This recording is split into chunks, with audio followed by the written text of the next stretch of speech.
क्या जिंदगी सचमुच एक हादसा हो सकती है? इस विशाल ब्रह्मांड में बस एक अजीब सी घटना। जब हम जिंदगी के मूलभूत तत्वों की पेचीदगी को देखते हैं तो यह बात समझ नहीं आती। डीएनए जो जिंदगी का नक्शा है, उसमें बहुत सारी जानकारी होती है। कल्पना करो, एक बहुत बड़ी लाइब्रेरी है जहां एक एक किताब में बिल्कुल सटीक निर्देश लिखे हैं और ये सब जानकारी हर एक छोटी सी कोशिका में मौजूद है। क्या वाकई ऐसा हो सकता है कि इतनी अद्भुत व्यवस्था बस यूं ही बन गई हो? ऐसा होना तो नामुमकिन सा लगता है। ये तो ऐसा है जैसे कोई कहे कि एक कबाड़खाने में तूफान आया और उसने अपने आप एकदम सही सलामत स्पेसशिप बना दिया। जिंदगी अगर बस यूं ही बन गई, ये मानना थोड़ा मुश्किल है। इसलिए जरूरी है कि हम दूसरी संभावना के बारे में भी सोचें। क्या कोई बुद्धिमान रचयिता इसे रच सकता है? जिस तरह एक नक्शा देखकर पता चलता है कि कोई आर्किटेक्ट है, ठीक उसी तरह जिंदगी की जटिलता देखकर लगता है कि इसे भी किसी ने डिजाइन किया होगा। इसका मतलब यह नहीं कि विज्ञान और आस्था एक दूसरे के खिलाफ है, बल्कि ये दोनों एक ही सवाल के अलग अलग पहलुओं को समझने में हमारी मदद करते हैं। विज्ञान हमें बताता है कि जिंदगी कैसे काम करती है, जबकि डिजाइन का विचार हमें यह समझने में मदद करता है कि जिंदगी की शुरुआत कैसे हुई और उसका मकसद क्या है। एक पल के लिए सोचिए, एक बहुत बड़ा ऑर्केस्ट्रा है। सारे संगीतकार बड़े ध्यान से अपनी जगह पर बैठे हैं और हर कोई अपना वाद्य यंत्र बजा रहा है। कंडक्टर बड़ी कुशलता से उनका मार्गदर्शन कर रहा है और नतीजा एक मधुर संगीत के रूप में सामने आता है। Gap 2S। अब सोचिए, कोई यह कहे कि यह संगीत किसी संगीतकार या कंडक्टर ने नहीं बनाया, बल्कि ये तो बस यूं ही बन गया। सदियों से वाद्य यंत्र बजते रहे और अपने आप ही संगीत बन गया। ठीक यही बात है यह कहने जैसी कि जिंदगी अपने आप बन गई। डीएनए अपने जटिल कोड और सटीक निर्देशों के साथ किसी भी संगीत से कहीं अधिक जटिल है। यह मानना कि ऐसी व्यवस्था अचानक से बन गई, यह कहने जैसा है कि शोर से संगीत अपने आप बन सकता है। जब भी कोई चीज व्यवस्थित होती है तो उसके पीछे किसी न किसी का दिमाग होता ही है। ब्रह्मांड भी नियम और कानून के आधार पर चलता है। गुरुत्वाकर्षण, विद्युत चुंबकत्व और मजबूत और कमजोर परमाणु बल, ये सब एक रूपरेखा की ओर इशारा करते हैं जो पूरे ब्रह्मांड को चलाती है। ये ताकतें यूं ही नहीं है, ये एक निश्चित तरीके से और एक जैसा काम करते हैं। तो क्या ये मानना मुश्किल है कि जिंदगी, जो कि हमें पता है सबसे जटिल चीज है, वह भी किसी डिजाइन का नतीजा है? प्रकृति में हम जहां भी देखते हैं, हमें डिजाइन के प्रमाण मिलते हैं। एक छोटी सी कोशिका की जटिल संरचना से लेकर विशाल और व्यवस्थित ब्रह्मांड तक हर जगह एक सुंदरता और जटिलता है जिसे सिर्फ संयोग से समझा पाना मुश्किल है। उदाहरण के लिए, मानव आंख अपने लेंस, आइरिस और रेटिना के साथ प्रकाश को ग्रहण करने और उसे समझने के लिए मिलकर काम करती है। यह कहना कि यह जटिल व्यवस्था धीरे धीरे अचानक होने वाले परिवर्तनों और प्राकृतिक चयन के जरिए विकसित हुई है, विश्वास से परे है। इतनी जटिल व्यवस्था का अचानक से बनना लगभग असंभव है। बुद्धिमान डिजाइन का विचार वैज्ञानिक खोज को रोकना नहीं चाहता। इसके विपरीत, यह हमें ब्रह्मांड को आश्चर्य और विस्मय की भावना से देखने, जीवन के रहस्यों में गहराई से जाने और उन छिपे हुए तरीकों को जानने के लिए आमंत्रित करता है जो इसे संभव बनाते हैं। यह हमें भौतिक दुनिया से परे देखने और एक ऐसी बुद्धिमान शक्ति की संभावना पर विचार करने की चुनौती देता है जिसने जीवन को अस्तित्व दिया। इस विशाल ब्रह्मांड के बारे में सोचें। अरबों आकाश गंगाएं, जिनमें से प्रत्येक में अरबों तारे हैं, हमारे सामने ब्रह्मांडीय वैभव के रूप में फैले हुए हैं। ब्रह्मांड को नियंत्रित करने वाले भौतिकी के नियम इतने सटीक हैं कि थोड़ा सा भी अंतर जीवन के अस्तित्व को असंभव बना देगा।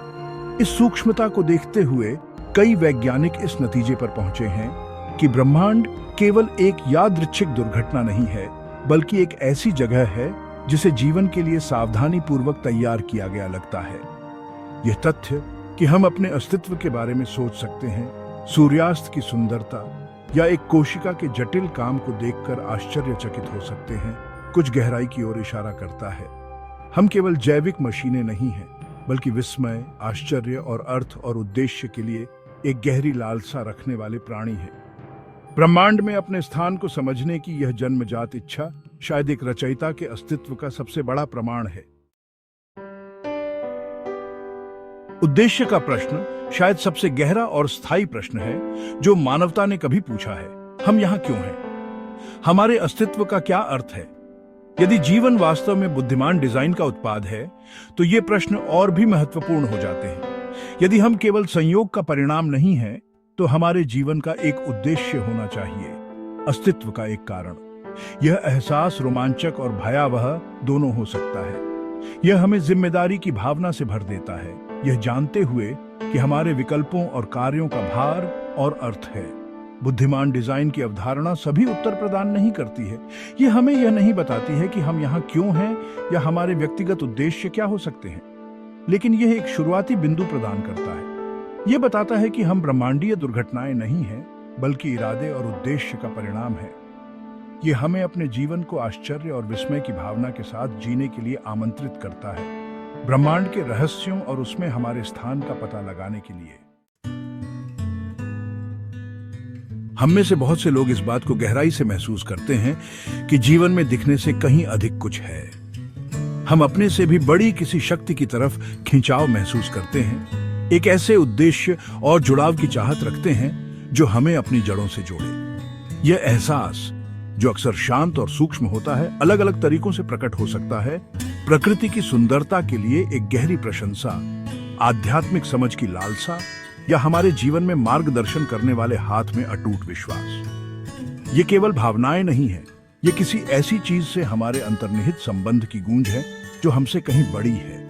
यह ऐसा है जैसे हमारे अस्तित्व का ताना बाना ही एक भव्य डिजाइन, एक सार्वभौमिक सिम्फनी के बारे में फुसफुसाता है, जिसमें हम सभी एक भूमिका निभाते हैं। इन फुसफुसाहटों को अनदेखा करने से एक खालीपन का एहसास होता है, एक ऐसा शून्य जिसे भौतिक संपत्ति और सांसारिक उपलब्धियां पूरी तरह से नहीं भर सकती हैं। फिर भी हम एक ऐसी दुनिया में रहते हैं जो अक्सर अमूर्त से ज्यादा मूर्त चीजों को प्राथमिकता देती है।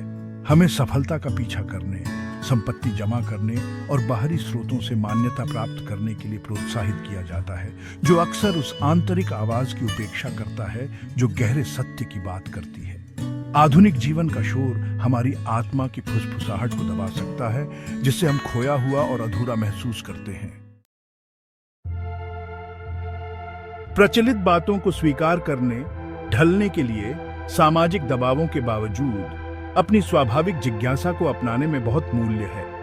अपने अस्तित्व की प्रकृति पर सवाल उठाना, एक डिजाइनर की संभावना पर विचार करना और भौतिक दायरे से परे उत्तर तलाशना कमजोरी के संकेत नहीं है, बल्कि एक जिज्ञासु और व्यस्त दिमाग की पहचान है। ये प्रश्न हमें सीमित करने के लिए नहीं, बल्कि हमें मुक्त करने के लिए है, हमारे दिमाग को हमारी तत्काल समझ से परे संभावनाओं के लिए खोलने के लिए। इन मूलभूत प्रश्नों को दबाने से ही अस्तित्वगत बेचैनी की भावना पैदा होती है।